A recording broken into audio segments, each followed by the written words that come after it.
Good evening all. Welcome to IAC. ఈ వీడియోలో important current affairs MCQs discuss చేద్దాం. First one చూద్దాం.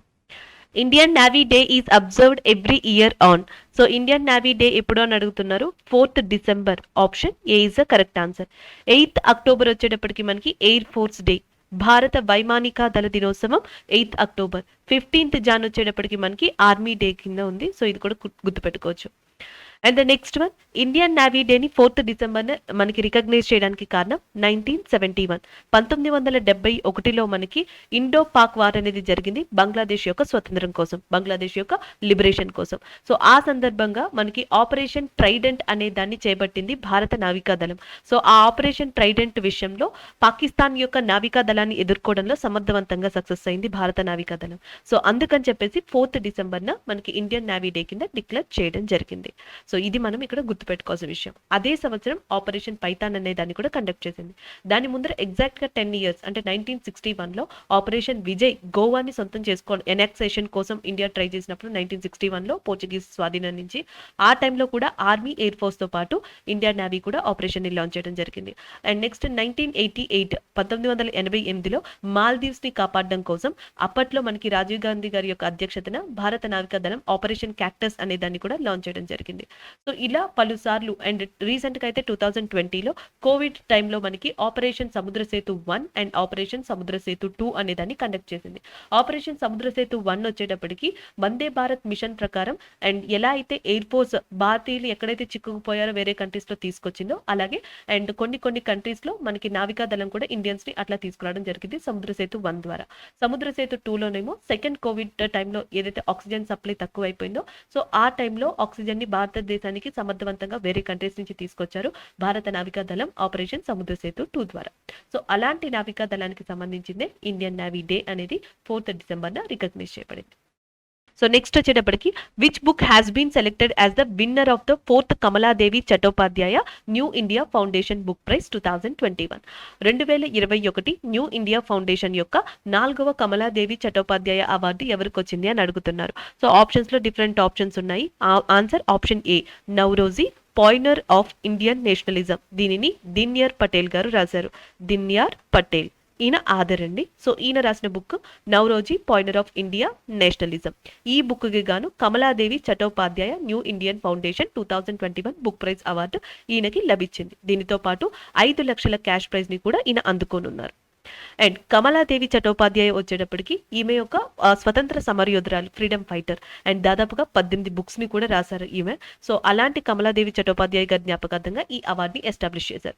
దాదాబాయి నవరోజీ గారి గురించి ఆల్రెడీ మీకు తెలుసు. Grand old man of India కింద ఈయన పిలుస్తారు.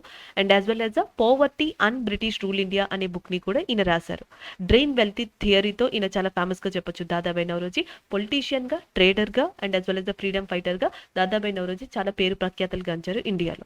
సో అలాంటి దాదాబాయి నవరోజీ గారికి సంబంధించి నవరోజీ పాయినర్ ఆఫ్ ఇండియన్ నేషనలిజం అనే దాన్ని దిన్యార్ పటేల్ గారు రాశారు. రాసినందుకు గాను ఆయన కాంట్రిబ్యూషన్ కి గాను Kamaladevi Chattopadhyay new Indian foundation book prize అనేది గెలుచుకున్నారు. నెక్స్ట్ వన్ చూద్దాం. Next one, which state recently celebrated 22nd hornbill festival of India. 22nd hornbill festival of India. Hornbill festival అనగానే గుర్తొచ్చేది నాగాలాండ్ అండి. Option B is the correct answer. So last year covid దృష్ట్యా దీనికి break పడింది. ఈ సంవత్సరం దీన్ని సెలబ్రేట్ చేశారు. నాగాలాండ్ యొక్క క్యాపిటల్ వచ్చేటప్పటికి కోహిమా. కోహిమాకి ఎగ్జాక్ట్ గా 12 కిలోమీటర్స్ డిస్టెన్స్ లో నాగాలాండ్ యొక్క హెరిటేజ్ సిటీ ఉంది. దాని పేరు కిసామా. సో ఈ విలేజ్ లో ఈ హార్నబిల్ ఫెస్టివల్ యొక్క సెలబ్రేషన్స్ అనేవి కండక్ట్ చేస్తుంది నాగాలాండ్.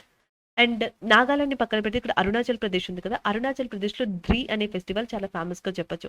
అలాగే అస్సాంకి వచ్చేటప్పటికి బీహు ఫెస్టివల్ అనేది చెప్పేసింది, అది చాలా ఫేమస్. మాఘ బీహు. సో ఇలాంటివన్నీ కూడా Bihu festivals are famous in Assam. మేఘాలయకి వచ్చేటప్పటికి వాంగాల ఫెస్టివల్ అనేది మేఘాలయలో ఫేమస్. ఇక సిక్కిం విషయానికి వచ్చేటప్పటికి లూసుంగా ఫెస్టివల్ అనేది మనకి సిక్కిం లో చాలా ఫేమస్ గా చెప్పొచ్చు. సో ఇలా నార్త్ ఈస్ట్ ఇండియాలో పలు ఫెస్టివల్స్ ఉన్నాయి. హార్నబిల్ ఫెస్టివల్ వచ్చేటప్పటికి నాగాలాండ్ యొక్క కల్చర్ ని బాగా రిప్రజెంట్ చేస్తుందంట. హార్నబిల్ ఫెస్టివల్ ని ఫెస్టివల్ ఆఫ్ ఫెస్టివల్స్ అని కూడా పిలుస్తారంట. సో హార్నబిల్ అనేది ఒక బర్డ్ ని రిప్రజెంట్ చేస్తుందంట. ఆసియాతో పాటు ఆఫ్రికా లాంటి ప్రదేశాల్లో కూడా ఇది ఎక్కువగా కనిపిస్తుంది. మెల్నేషియా ప్రదేశంలో కూడా ఈ హార్నబిల్ బర్డ్ అనేది కనిపిస్తుందంట. అండ్ ద నెక్స్ట్ వన్ చూద్దాం. And according to the 10th quarterly bulletin of LFS, so ఇది వచ్చేసి మనకి లేబర్ ఫోర్స్ అండి. So labour force unemployment rate and in CWS in urban areas for persons of age 15 years and above in urban areas rose to.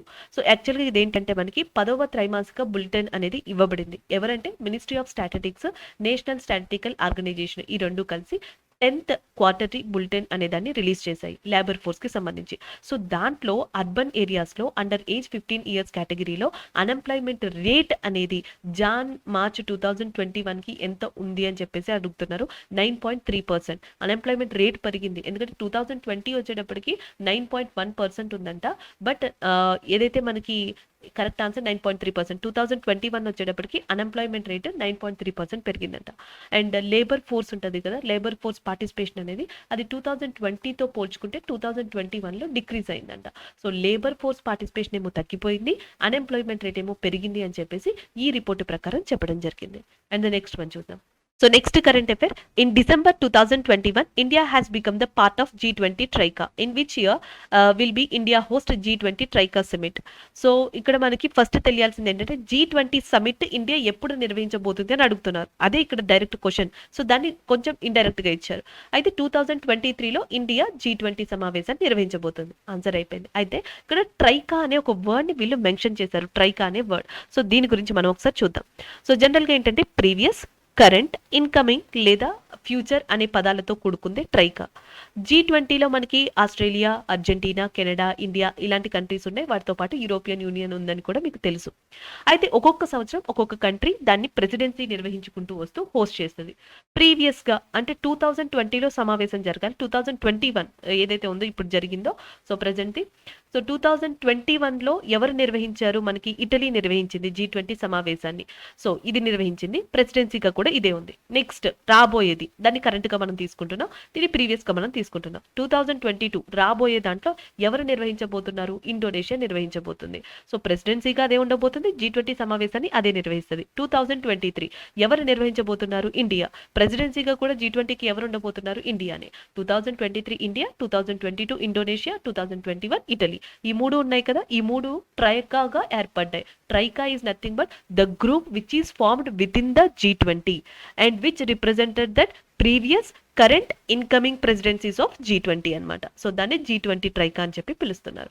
And ఇక్కడ 2021 డిసెంబర్లో భారతదేశం G20 ట్రైకాలో భాగమైంది. ఏ సంవత్సరంలో భారతదేశం G20 ట్రైకా శిఖరాగ్ర సమావేశాన్ని నిర్వహిస్తుంది? Option C is the correct answer, 2023. Who has been appointed as the vice chairman of General Atlantic? General Atlantic అనేది ఒక ఈక్విటీ సంస్థ. సో లైక్ మార్కెటింగ్ షేర్స్ లాంటి సంస్థ ఇది. దీని యొక్క హెడ్ క్వార్టర్స్ అనేది న్యూయార్క్ కేంద్రంగా ఉంది. అండ్ దీంట్లో మనకి వైస్ చైర్మన్ గా ఇటీవల అపాయింట్ చేయబడిన వ్యక్తి అజయ్ బాంగా గారు. ఫార్మర్ మాస్టర్ కార్డ్ సిఓగా ఉన్నారు. ఈయన్ని అపాయింట్ చేశారు. Option A is the correct answer. Who has been awarded the Women of the Year award by the World Athletic in December 2021? So December 2021 World Athletic Women of the Year award ఎవరికి ఇచ్చింది అని అడుగుతున్నారు. Anju Bobby gorge గారికి. ఈమె మనకి long jump లో ఇండియాలో చాలా ఫేమస్ గా చెప్పొచ్చు. వరల్డ్ ఛాంపియన్, ఇండియాకి బ్రాంజ్ మెడల్ ని తీసుకొచ్చారు. అండ్ 2016లో ఒక అకాడమీని ఎస్టాబ్లిష్ చేశారు అంజు బాబీ గార్జ్ గారు. సో ఎందుకు అంటే అండర్ 20లో ఈ విమెన్స్ కానీ ఫీమేల్స్ కానీ ఎస్పెషల్లీ మహిళా క్రీడాకారులు ఎక్కువ మెడల్స్ ని తీసుకురావాలన్న ఉద్దేశంతో వాళ్ళకి ట్రైనింగ్ ఇచ్చేలాగా, పార్టిసిపేషన్ చేసేలాగా సో వీళ్ళు ఇది స్థాపించడం జరిగింది. ఈమె చేసిన కాంట్రిబ్యూషన్ కి గాను ఈ అవార్డు అనేది లభించింది. And the next one, according to the economic intelligence unit and worldwide cost of living index 2021 has become the most expensive city in the world to live in 2021. Economist intelligence unit యొక్క worldwide cost of living index 2021 ప్రకారం 2021లో నివసించడానికి ప్రపంచంలో అత్యంత ఖరీదైన నగరం ఏది అని అడిగారు. Tel Aviv. Option D is the correct answer, Israel. Israel కి సంబంధించిన టెల్ అవీవ్ అనేది most costliest city in the world అంటే ప్రెసెంట్ గా. So option D is the correct answer. Paris వచ్చేటప్పటికి సెకండ్ ప్లేస్ లో ఉంది. Second place in Paris. Hong Kong చైనాకి సంబంధించి అది 5th ప్లేస్లో ఉంది. అండ్ నెక్స్ట్ సింగపూర్ వచ్చేటప్పటికి 3rd ప్లేస్లో ఉంది. సింగపూర్ అనేది 3rd place. And 4th place వచ్చేటప్పటికి Zurich in Switzerland. Zurich in Switzerland 4th, 3rd Singapore, 2nd Paris, 1st ఇజ్రాయెల్కి సంబంధించిన టెల్ అవీవ్.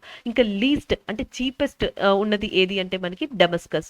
సిరియా యొక్క రాజధాని అయిన డెమస్కస్ అనేది చీపెస్ట్ కాస్ట్ ఆఫ్ లివింగ్ లో. సో ఇది ఉంది, ఇది ఎకనామిస్ట్ ఇంటెలిజెన్స్ యూనిట్ మెన్షన్ చేసిన వాటిలో. సో చీపెస్ట్ వచ్చేటప్పటికి డెమస్కస్ ఫ్రమ్ దట్ సిరియా.